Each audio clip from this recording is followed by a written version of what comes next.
अस्सलाम वालेकुम नाज़रीन, इंतखाब उर्दू में आप सभी को खुश आमदीद। तो हम ज़बान उर्दू क़वाइद का सिलसिला जारी रखते हुए अपने मौजू का आगाज़ करते हैं।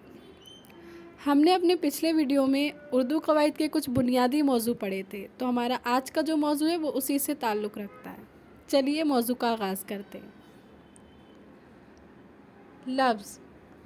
लफ्ज़ से मुराद हरूफ को जोड़ने से, मानी मुख्तलिफ़ हरूफ को जोड़कर लिखने से लफ्ज़ बनता है।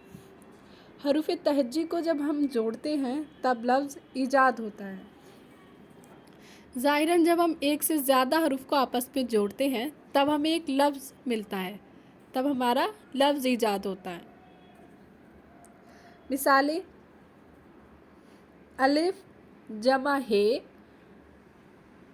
जमा मीम जमा दाल अहमद। रे जमा वाव जमा नून जमा काफ रौनक। ब जमा रे जमा काफ जमा ता बरकत।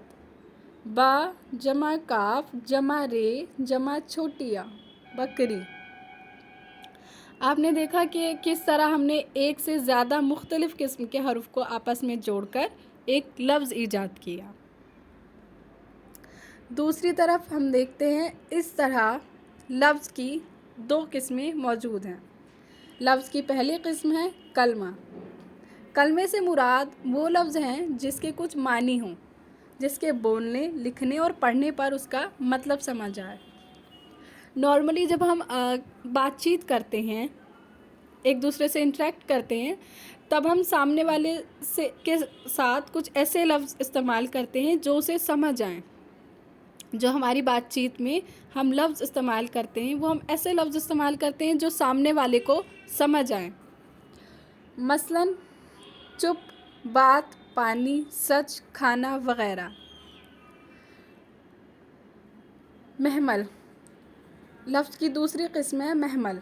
जिस लफ्ज़ के कुछ मायने ना हों वो लफ्ज़ महमल कहलाते हैं।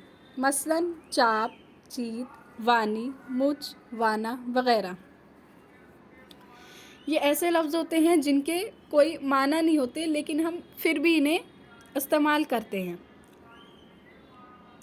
तो ये लफ्ज़ बेमानी होते हैं जिन्हें हम महमल कहते हैं।